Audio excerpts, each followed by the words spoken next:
Praise the Lord. Hallelujah. Thank you, Jesus. Praise you, Jesus. Love you, Jesus.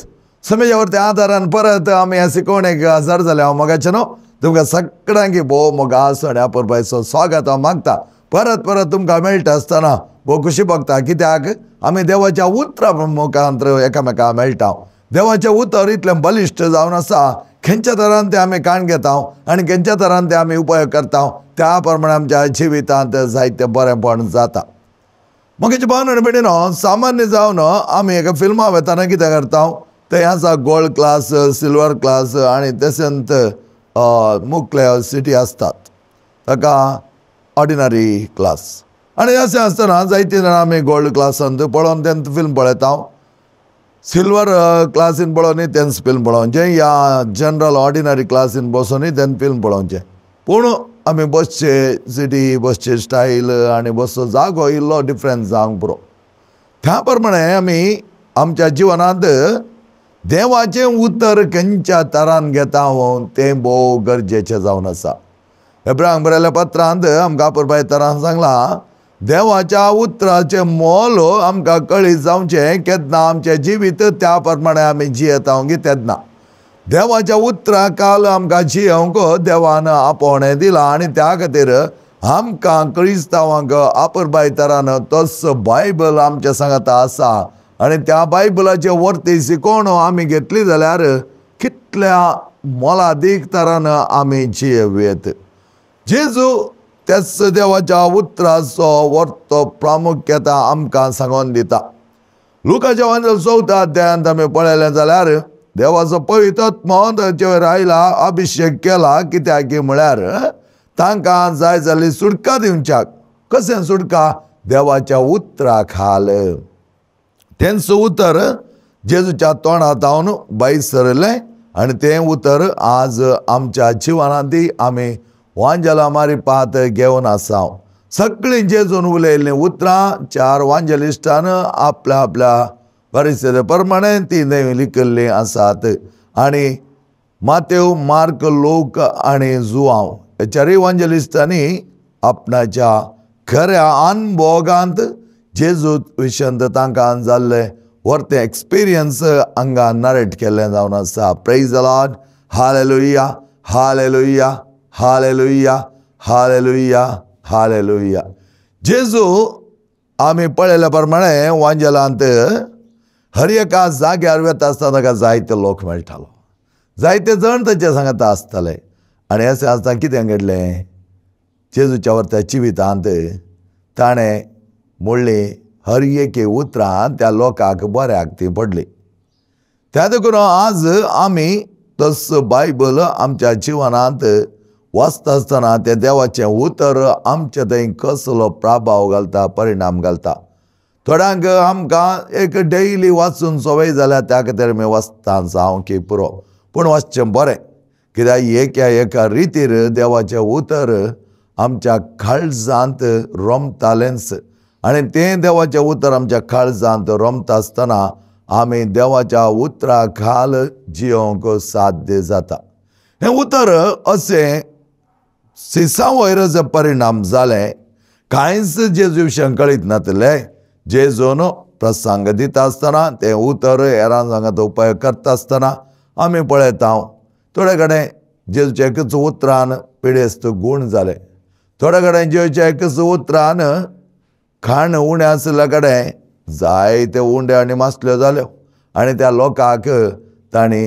भोव आपुरबाय तरान दोशीदारान वाडलें तशेंच जेजू वता आसतना थोडे कडेन जेवणसार भोव घालनासलें आनी ह्या जेवणसाराक धांवणोवच्या खातीर जेजून तें उतर उपयोग केलें त्या देखून आज बायबलाची हर एक उतरां आमकां भोव सक्ते बरी जावन आसात ही सकत आमी समजून घेतल्या की ह्या सक्तेंत आमी देवाचें उतर आमच्या जिवनांत घेतलां गी एक मनीस नितळ जायचे तर ताची भलायकी बरी जायचे तर the healing has to take place जेचें उतर थंय जाय पडलें हर एका कडेन आमी पळयता तसो आरिगार आसलो बेस्तेदा तळ्या लागीं जो एवांजल 5 अध्यायांत आमी पळयता तो थंय पडून आसलो तिरस्कारान तो आसलो कित्याक 38 वर्सां म्हणटाना कोण ताचे सांगात रावतालो. सगळे जाण ताका सोडून गेल्ले.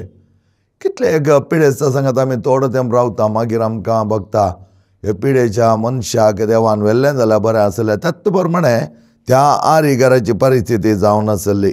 त्या बेतसैदा तळ्यांत त्या बडव्यांनी तें उदक हालोवन ऊन जाता आसतना त्या ऊन उदकांत कोण पयलो वचून पडटा तें अजापांचें तळें म्हणल्यार बरें आसलें. आनी तें गूण जाताले म्हणल्यार एक वर्त बावार्थ तें आसलो. आनी हरयेकलोय तें उदक हालयता आसतना उडोवंक तयार जावन आसलो.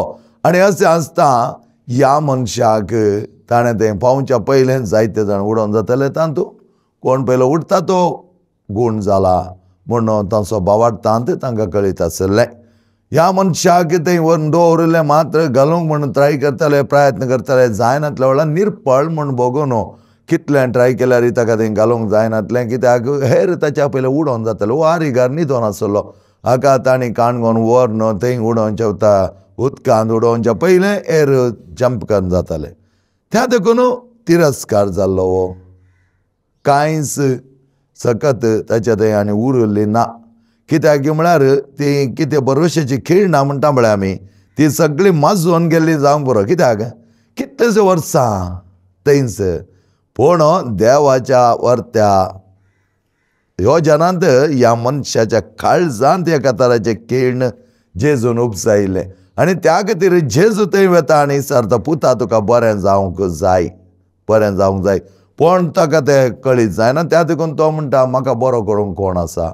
हांव उडच्या पयलें दुसरें उडोवन जातात, हांव बरो जावचें म्हाका दिसना. पूण जेजू म्हणा लागलो हांव आसा पुता तुज्या खातीर. आनी जेची हर एक उतरां इतल्या मोळाचीं आनी मोगाचीं तातूंत पावर आसलो. Power in the word of God. म्हज्या भावान आनी भयणीनो, ह्याच दिसांनी हांव DRC पट्टांत रेतेर दिता आसतना आमच्या एका आराधनांत एक भयण जाय तें बोब घालना आसलें. आनी अशें बोब घालना आसतना हांव आराधन करून आयलो सक्रिस्तीक. सक्रिस्ती येता आसतना जायतीं जाणां धांवून आयलीं.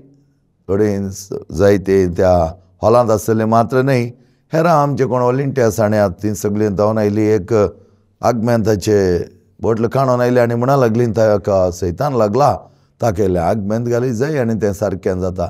ह्या वेळार म्हज्या मोतीक गेल्लीं उतरां जेजून आपल्या उतरांनीच तांकां गूण केलें. जेजून आपल्या उतरांनीच कोणाय कितें आसलें तेंच डिस्टर्बन्स आसा तें रावयलें. जेजून एका उतरांनीच सागर शांत केलो. तर आमकां कित्याक तें उतर जायना काय? त्या वेळार हांवें सांगलें तुमचें कितें आसा तें होली वॉटर दवरा, आसूं न्ही, आमकां गरजेक आसा तें. पूण हांव गेलो फाटल्यान आनी त्या भयणीक पळयलें. भयणीक सांगलें कितें जालें, उबें रावलें. ताचे उपरांत ताचे कडेन उलयलो, देव तुजो इतलो मोग करता गी, हांगा बोब घालची आनी कितें सांगची गरज ना. जेजूच्या मोगान जियोंक जाय. जेजू हांव तुजो मोग करता म्हणलें एक उतर सोडून दुसरें खंयचें उतर तुज्या तोंडा धांवन येवंक नजो. हांगा मेळिल्ल्यांक डिस्टर्ब करचें आनी रेतेरीक आडखळ हाडची हांगा चलना. त्या देखून जायते फावटी आमी कितें करता, आडखळ आसतना आमचें कॉन्सन्ट्रेशन सगळें आडखळीक वता. सगळे जाण थंय पळयता हांगा आराधन करच्या क्रिस्ताक कोण पळयतालो. आनी त्या वेळार हांवें ताका सांगलें शांत जा, माग मिसाच्या बलिदानांत हांव आसतालो, तुका डिस्टर्बन्स जाल्यार मिसाच्या बलिदाना उपरांत पळया. मोगाचें न्हू, एक बोब ना, कितेंच ना. दुसरे सकाळीं म्हाका तें मेळ्ळें, बरें आसा पळय फादर हांव बरी आसा, कांय जावना फादर. म्हज्या भावान जायते फावटी आमी देवाच्या उतराची सकत आमकां कळीत ना. We do not know the power of the word of God. जेजूची उतरां आमी ते उपाय केलीं जाल्यार तेंच पावतात.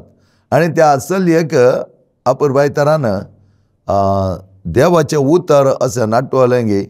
मागीर ताचे उपरांत तें बरें करून उलयतालें. मागीर दुसरें आराधन दुसरें म्हाका परतून आराधन आसलें आनी त्या आराधनांत ताचें कांय डिस्टर्बन्स हांवें पळोवना. त्या वेळार म्हाका कळीत आसलें जेजून हर एक फावटी वेता आसतना ताचें उतर अशें बलिश्ट जावन आसलें की त्या उतरांत पावर आसलो. जायते जाण आतां आमचे इता डिनॉमिनेशनाचे भाव भयणी ते उतर त्या तरान उपयोग करतात. आमी कितें करता म्हळ्यार आमी तें उतर वाचता, पूण ताचें फळ पळबरीत करच्याक त्या उतराचो पावर आमकां कळीत ना तर आमी तें उतर वाचून तें इंत दवरता नांवा खातीर बायबल आसा आमच्या कडेन त्या खातीर तें उतर पावरफूल जावन तुज्या मारिपात तें भायर येवंकूच जाय आनी त्या उतराचो एक प्रभाव असो आसा जे की खंयचीय सकत वायट सकत आसा ती तुज्या उतराक काल जावंकूच जाय. थोडे फावटी आमी चिंतूंक पुरो हें उतर कशें जेजून दिल्लें उतर जायते जाण बऱ्या तरान आयकलें आनी आमकां म्हणटा जेजून तें उतर दिता आसतना लोक विस्मीत जालो असल एक जाणवाय हाका खंय जावन आयल्या काय म्हूण विचार लागले. टॅक्स कलेक्टर्स आनी शास्त्री ताचें उतर आयकोंक राखोन रावताले पूण इल्ले हेणे पळयताले कित्याक म्हळ्यार टॅक्स कलेक्टर्स ते सुंका वसुलकार इल्ले पातके आशिल्ले इल्ले सर्ती घेताले जाल्यार जेजूच्या उतराक ते राखोन आसले तांकां आशा आसली उर्बा आसली जेचें उतर आयकत जाय जे तें उतर आयकोन त्या प्रमाणे जायते जाण परिवर्तन जाले. म्हाका दिसता जाग्यावय तें उतर ताणें हिंगे आयकल्लें आनी त्या देखून ताचे थंय तो परिणाम जालो आनी त्या देखून तो म्हणूंक लागलो म्हाका जेजूक रूप रुपी पळय जाय.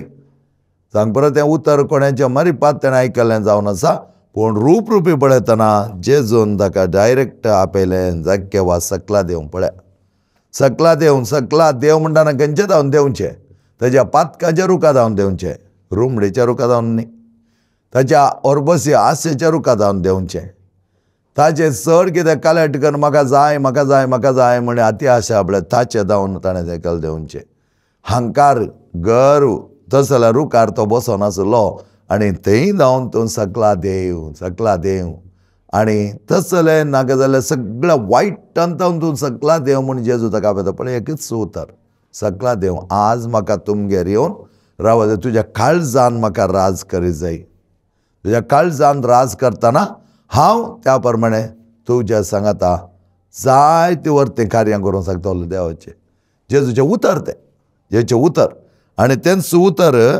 आमी पळयलें तर अनंत तरान पारिजेवांक तें उतर आयकोंक नाका आसलें कित्याक पारिजेवांची जिणी बरी जातली आनी ती बदली करूंक तांकां नाका आसली.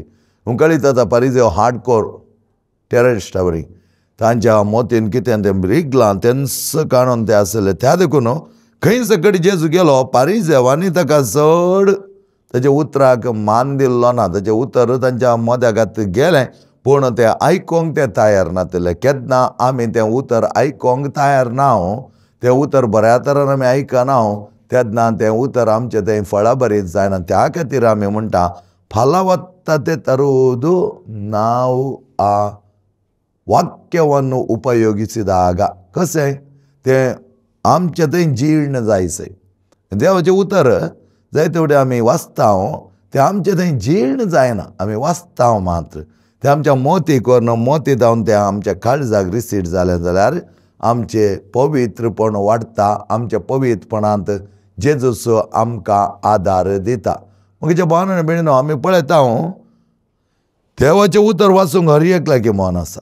थोडे जाण म्हणजे आमी जाय तेवटें देवाचें उतर वाचता पूण देवाचें उतर फळां बरीत करून घेवच्याक मोतीन आटोवन तुज्या काळजांत तें दवरूंक जाय. तुज्या काळजांत आसुल्लें तें उतर भायर येतना अपुरबाय तरान तें सगळें बरीत जाता. सकत येवचें कोणें सकत येवचें देवान तें उतर सगळें बरीत करचें कोणें देवान जेजूचें तें उतर देवाचें तें उतर संपूर्ण तरान सगळें बरीत जावचें जाल्यार जेजू मारिपात. Praise the Lord hallelujah hallelujah. आर्गां जेजू होगळाप जेजू वंदान जेजू महिमा जेजू प्रणाम जेजू ह्या सगळ्यांच्या वेळा आमी तुवें सांगता आज सावन सोम्या सगळ्यांनी तें उतर वाचतना आपल्या मोतींत तें घेवन आपल्या काळजान चिरोवच्या खातीर सोम्या तुजे लागीं आमी विनंती करून आसा. ह्या वेळार सोम्याचें तें उतर आमच्या जिवनांत फळां बरीत जावच्याक आमी मागया. हर एकल्या भुरग्यान तें उतर वाचतना काल सांजेच्या वेळार एकली म्हाका फोन करनासली आनी बॉम्बे जावन त्या वेळार हांवें विचारलें खंय गेल्यांत तुजी धूव आनी जावय ती मिसाक गेल्यांत फादर सॅटर्डे मिसाक गेल्यांत आनी ताजे दोगां जाणां भुरगीं आसात. एकलें म्हाका दिसता जस्ट UKG गेलां मात्र आतां आनी एकलें 4th स्टँडर्डाक वचून आसा. ते दाळा ती म्हणा लागली भुरग्यांक आपण व्हरोन हांगा म्हूण विचारलें ताका ती म्हणा लागली ना फादर फाल्यां तांकां दोतोन आसा. हांवें म्हळें ते युकेची ताका गेल्ली वचून तेय वचून बसता आपल्या भयणी सांगता आनी थंय पात्रांब क्वेश्चन विचारतना सगळे आन्सर दिवचे त्या धाकट्यान खंय. म्हळ्यार तें बायबल हेरांनी वाचतना ताणें आयकलां पळया. ताका वाचूंक तितलो येना बायबल वाचूंक, कित्याक तें नेणटें इल्लें वाचतालें तें पळयलां ताका. पूण तें बायबलाचें उतर घरांत वाचतना ताणें तें जिखून धरलां आनी एक एक सवाल त्या आवय बापायक विचारलां आनी विचारन आपल्या भयणी सांगता तें वाचून मेळोन तें वाचतना ताणें आयकलां. त्या देखून तांच्या घरांत हांवें पळयलां तें देवाचें उतर व्हडल्यान वाचचें, एक एकल्यांनी आपल्या मना भितर वाचचें न्ही, व्हडल्यान वाचचें. आनी त्या वेळार ह्या नेणट्या भुरग्यान कशें ग्रास्प केलां म्हळें तें सगळीं आन्सरां दिता खंय. आनी पात्रांव म्हणटा खंय हाका ही जाणवाय खंय जावन आयल्या, ही जाणवायाचें थंय खंय जावन आयल्या. कार्लो आकुतिसाक तुमी पळयलें जाल्यार ती जाणवाय ताचे थंय खंय जावन आयिल्ली. येवकरिस्ताच्या और त्या मोगांत जेजून ताचे थंय ती जाणवाय गेल्ली. देवाचें उतर ताच्या काळजांत बरो नासलें, कित्याक येवकरिस्ताचो व्हरतो मोग ताणें केल्लो. त्याच प्रमाणे देवाच्या उतराक आमी व्हरतो स्थानमान दिता आसतना देवाचें उतर स्थानमान दिवन खाली दवरचो मात्र न्ही, तो आमच्या जिवनांत आमी जियोंक जाय. कशें जेजू आमकां आपयता, कशें म्हणटा पळय एक देवाचें उतर आमी काण पळयलें जाल्यार दोळो जावन आसा तुज्या कुडीचो उजवाड, दोळो. आनी आमी पळयता दोळ्यांक कितलें म्हत्व आसा, त्या दोळ्यान कितें सगळें आमी पळयता सगळें आमकां कळीत आसा मोगाच्यान. एक दोळो कितलें सगळें करूंक शकता. आमी रेतेरीच्या त्या दिसांत अर्यका हप्त्यान रेतेरींत आसतना थंय तो लोक येवन थंय कुमसार जातना जायते आमची पातकां त्या दोळ्यांच्या एका दिश्टे मारिपा जावची जावन आसात. कित्याक कुडीचो उजवाड तो कुडीचो उजवाड दोळो तो काळोख जाय जाल्यार कितलो भयानक जावचो ना म्हणटा स्वामी. कित्याक तो दोळो तुका मारेकार पातकां वडीत जाल्यार आनी तो दोळोच तुजी सगळी कूड विकाळ करीत जाल्यार मारेकार जातालो. कितलो भयानक तो जावचो ना. त्या खातीर त्या आमच्या वर्त्या देवाच्या उतराचो शब्द आमी समजून घेवन त्या प्रमाणे आमी जियेल्या जाल्यार आपुरबाय तरान आमी आमचें जिवन मांडून तें सोम्यान केल्लें. सोम्यान कितें केलें, 72 जाणांक धाडटा आसतना ताणें आपुरबाय तरान तांकां सांगलें वसा देवाचें उतर परगट करा, लोकांच्या घरांनी वचून तांकां परगट करा. कोण तें उतर आयकता गे आनी तें उतराक मान दिता आनी तुमकां मान दिता गे तें तांचे थंय उरतालें, तें तांचे थंय उरतालें. Praise the Lord, hallelujah. पळया कोण तें उतर आयकोन तें आपल्या तुमकांय स्विकार करता तांचे थंय उरतालें, ताका आशिर्वाद मेळटालें. तें उरतालें म्हळ्यार तांचे थंय तें फळ बरीत जातालें. असलेंत घडिल्लें जावन आसा. आमी धर्मताच्या कृत्यान पळयलें जाल्यार पेद्रू गेलो आनी ते देवाचें उतर परगट करूंक लागलो. त्यात सोम्याचे शुभ वर्तमान ताणें परगट करता आसतना जायतो लोक ताका आयकलो आनी ते ताचेर पातयेले, देवाच्या उतराचेर पातयेले, बलिश्ट जाले. मात न्हय, ते देवाचें उतर परगटता आसतना हर एकल्याच्या काळजांत तें रोंबल्लें जावन आसा.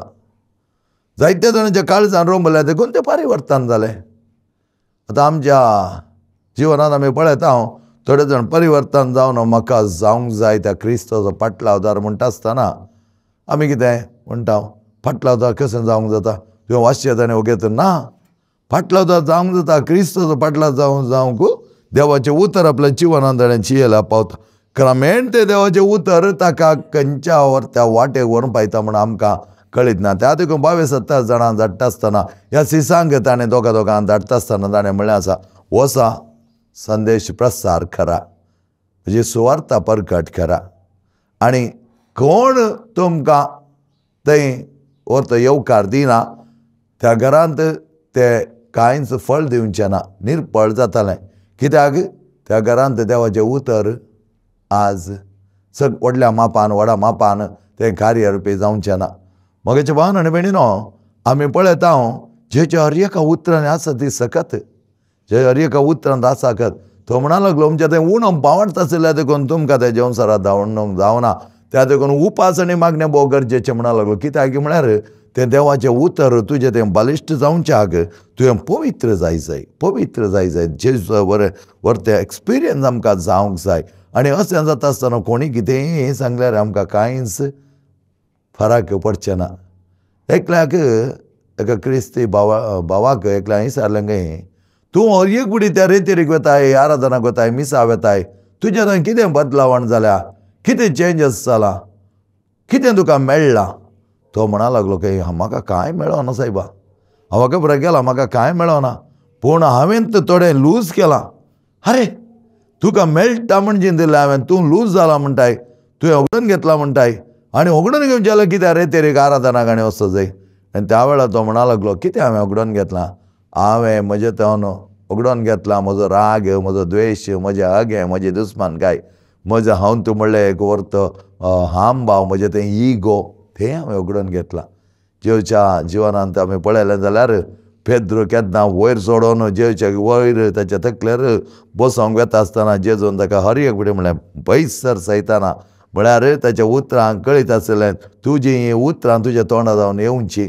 एवढी जेजू म्हणा लागलो ही जाणवाय तुका दिल्ली बापान मनशान न्हय पूण उपरांत ती जाणवाय ताका कशी उपयोग करूंक कळना त्या वेळार तो कितें चिंती लागलो हांव हेरां सिसनच्या पैकी व्हरतो जेजून म्हाका म्हळां ती जाणवाय देवातावन आयली आनी ताच्या माथ्याक गेली ती जाणवाय ताचे म्हळ्यार कळ्ळें ताका पावर म्हूण चिंता म्हळ्यार आमी एक ते एक अधिकार म्हणटा म्हळ्यार तो ताचे तकले जोडले तो म्हणा लागलो तशें तुका निर्मना जावं आपूण कितें करता म्हणून तो पेद्रो कळीत नासलें जायते कडेन 7 कडेन जेजून ताका ताच्या तो उतरांत ताका ताचो हाम भाव ताणें देंवयलो होकडून घेतलो म्हणा लागलो तो हांवें हें सक्कड प्रतिकार प्रतिविरोध कितें सक्कडी तें पातक्यांचे चारो आसा तें सगळें हांव लूज जालां I are gain nothing I lost something आमी म्हणटा if you are not gain anything तुवें कांय तुका मेळोंक ना जाल्यार तुवें वचून कांय फायदो आसा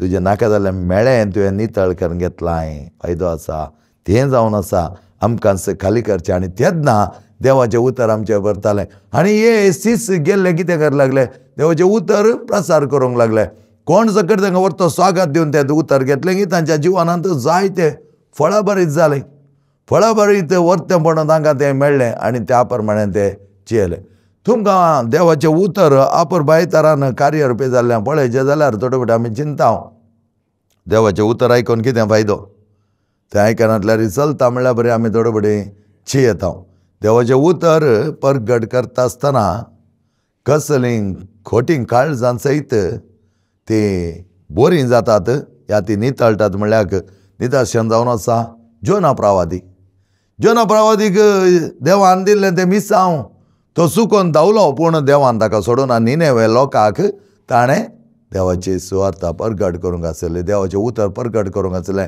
कितें तें उतर तुमची पातकी जिणी बदला तो देवाचें उतर परगट करूंक लागलो ताका तें दिल्लें मिसांव करूंक लागलो जायते लांब अवधीचे मिसांव ताणें घडये भितर तें कर्मूक दिलें कित्याक ताका लोकांचो मोग नातुल्लो देवाच्या उतराक खाल जावन ताणें तें देवाचें उतर तांचें थंय परगट केलें तुमी तुमची पातकी जिणी बदला ना तर तुमचें नाश जातलें निनवे गांवन तो संपूर्ण नाश जातालो पळया लोकांचो मोग नासल्यार आपल्या जिवनांत देवाचें उतर ताणें परगटल्या देखून थंय अजापाची अजापा जाली लोकांन तें उतर घेतलें रायान तें उतर घेतलें आनी तें सगळें तें निनवे गांव साल्वार जावच्या खातीर ताणें ताची पातकी जिणी बदलेली जोना फकत तें देवाचें कितें कार्य ताणें करून सांगिल्लें तें मात्र फॉलो करतालो शिवाय लोकांक साल्वार जातीत आनी लोक थंय बदली जायत म्हूण ताणें बिलकुल चिंतूंक ना जाल्यार देवाच्या उतराची सकत पळय देवाच्या उतराची सकत तांच्या काळजांनी रोंबली हाणें धाडिल्ली हाणें प्रसार केल्ली आनी तेंच उतर जावंक पावलें तांच्या साल्वासांवाच्या हातेर जाल्ल्या देखून कितें जालें त्या उतरां मारिपात तें सगळें बदली जालें निनवे गांव नितळ्ळो निनवे गांवांत जायतें बरेंपण जालें आनी निनवे गांव साल्वार जालो जोनान तें देवाचें उतर तें परगट केल्ल्या देखून बलिश्ट तें खंयच्या वेळार तुज्या काळजाक तें नाटवता म्हूण आमकां कळीत ना त्या देखून देवाचें उतरां जावन सुकारी मारूंक वचनाकात देवाचें उतर वाचचें कितें जाता काय म्हूण चिंतिनाका वाचा थोडे फावटी समजना पूण कोणें समजोवचें जावन आसा पवित्र आत्म्यान तें उतर समजोवचें जावन आसा त्या खातीर तुवें वाचल्यार देवाचो उतराचो अर्थ तुका पवित्र आत्मा समजयतलो. पवित्र आत्मा आमकां दिला कित्याक? पवित्र आत्मा आमकां कितें समजना तें समजसें करच्याक पवित्र आत्मा आमकां दिला. थोडे फुडें आमकां तांपण पडटा, थोडे फुडें आमकां तें समजना, त्या देखून आमकां निराश जाता. थोड्यांनी म्हणचें आसा, फादर म्हाका मागणें करतानाच मागोवंक जायना फादर, बायबल वाचतना म्हाका न्हीद येता, जेम येता फादर. म्हळ्यार तांपण घालता तो. त्या वेळार तुवें मागोवंक जाय पवित्र आत्म्या कडेन, पवित्र आत्म्यान सकत मागोवंक जाय. पवित्र आत्म्यान दी म्हाका ती सकत, दी म्हाका तें बळ, दी म्हाका ती जाणवाय, दी म्हाका तो अर्थ. पवित्र आत्म्या कडेन मागतना खंडीत जावन दिता. त्या खातीर सताचो आत्मा येताना सत कितें म्हण तो उगडापे करतलो. तो देवाच्या उतराची जाणवाय तुमकां दितालो, देवाच्या उतराचे अर्थ तुमकां समजोवन दितालो म्हणटा. समजोवन दितालो म्हणटा कोण? जेजूच म्हणटा. जो आत्मा तुमचेर येतालो. त्या खातीर पवित्र आत्मा त्या देवाच्या उतराचे सकत जावन आसा. देवाच्या उतर सकत त्या मापान आमचे थंय तो शिरयता. आनी त्या खातीर आमी पळयलें जाल्यार देवाचें उतर आदी जावन कितल्या अपुरबाय तरान तें वृद्धी जालां. कितल्या अपुरबाय तरान त्या देवाच्या उतराचेर होंदन सगळी सृश्टी रचन जाल्या. ती सगळी सृश्टी रचन जाता आसतना कितें जालें? सगळ्या सृश्टेंत अपुरबाय तरान देवाच्या उतरां मारीपाती जाली. तें जावं दी, हें जावं दी, संवसारांत आसले सगळे वस्तू ते अपुरबायचे जावं दी म्हूण देवान सांगतना ताच्या उतरा खाल तें बलिश्ट जावन आसा तें उतर देवाचें. पूण आमी घेवचार आसा मोगाच्यान. घेतांगी आमी त्या बावार्थी लोक आशेवन आयिल्लो त्या उतराचे भूख आहा गी आमकां, त्या उतराची थान आमकां आसा गी. तें उतर वासी जे म्हूण बगता गी तो बायबल आमचे कडेन आसा गी. मोजोस म्हणल्यार एक बायबल आसा गी. केदाळ हांव थोड्या रेतीर वेता आसतना पयलें हांव विचारतालो, तुमचो म्हणलो बायबल आसा गी? जायत्या जाणां कडेन ना. इवन आतां हांव डिवायन रिट्रीट सेंटर पडटान पळयता मोगाच्यान जायत्या जाणांच्या हातान बायबल ना. आमी रेतीर वेता, एक बूक काडून वता, सायटेशन घालता, ताच्या बदलाक तें सांगिल्लें उतर आमी काडून पळयलें जाल्यार तें उतर कितलें बलिश्ट जातें आसलें. सायटेशन आमी काडटा 5.5 दिसांच्या रेतीर आमी आसता, आयतार जावन शुक्रारा म्हणसर. पूण आयतार जावन शुक्रार उपरांत खंय आमी तें उतर काडून वाचता हांव गी. पूण हेर भाऊ, हेर डिनॉमिनेशन भाऊ ते आयिल्ले पळयल्यात आनी तें आमी सांगलें उतर व्हरनो ताका अर्थ घालन तें उतर ताणें जाय जाल्ल्या पर्यंत ताणें उपयोग केला, जाय जाल्लो उपयोग केला. पूण आमी करचें आमकां दिसना. कित्याक म्हळ्यार देवाच्या उतराची सकत आमी साकल्यार मात ताचें गोडसाण कळटा. त्या प्रमाणे मोगाच्या भावान आनी भयणीनो, देवाचें उतर आयकूंक आमी अत्रेकूंक जाय. आमकां ती भूक आसूंक जाय.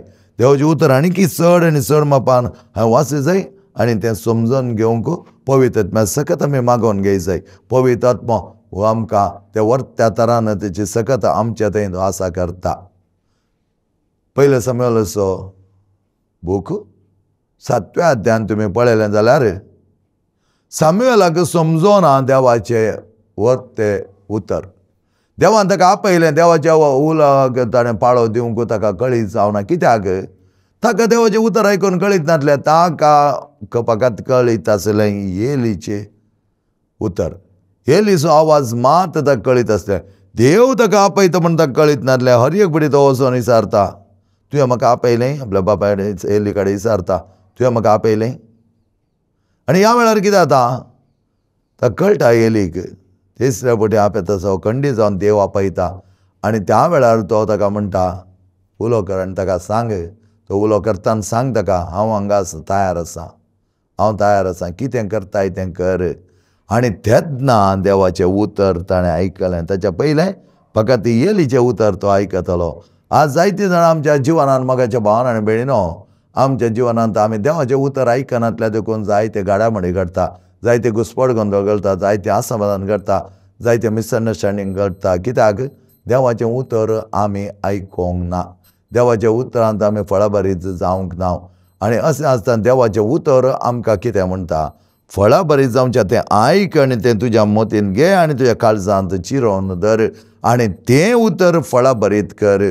त्याच प्रमाणे देवाच्या उतराचें वर्तेपण सदांच जियोंक देव आमकां आदार दिवं दी. आनी कशें एका घरांत घोव आनी बायल आसतना घोवाक आनी बायलेक कोणाचें उतर? ह्या संवसाराचें उतर मात the voice of the world and not voice of God म्हणटा आमी. कित्याक?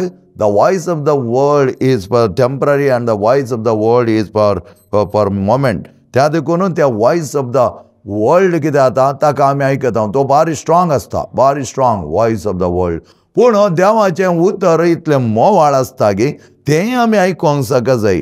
कर्कश सावंड आज आमकां बारीक डीजे म्युजीक म्हळ्यार जालें, ताचे कितलें व्हडलो सावंड घालून आमी नाचोंक तयार आसा. पूण देवाच्या उतराचेर कितेंय आमी करता तसं कितें म्हणटा हें उतर तो प्रिचार करेक्ट ना, ह्याणें देवाचें उतर आज प्रकट केलें कांयच प्रयोजन ना आनी कसलो सर्माव न्हीद येताली आमकां.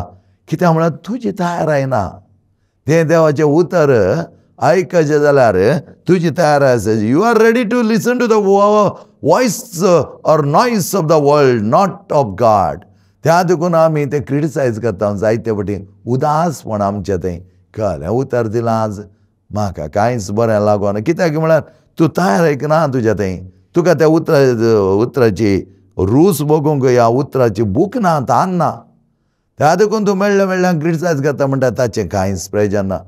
एक चार वचून कितें एक कुशालाय उलोवन आयलें जाल्यार तें देवाचें उतर म्हूण आमी चिंता. जावंक बरो तूं कुशालाय आसा जाय, पूण देवाचें उतर आयकत आसतना तें आमकां काणूंक कळ्ळें जाय. त्या खातीर हेका गोवान देवाचें उतर बऱ्या तरान आयकोन तें ताचे प्रमाणें तो जियेलो जाल्यार आपलें कुटुंब बऱ्या तरान सांबाळूंक शकतालो. बायलेनी तशेंच देवाचें उतर बऱ्या तरान आयकोन तें जियेलें जाल्यार ताचें कुटुंब सांबाळूंक देव ताका आदार दिता आसलो.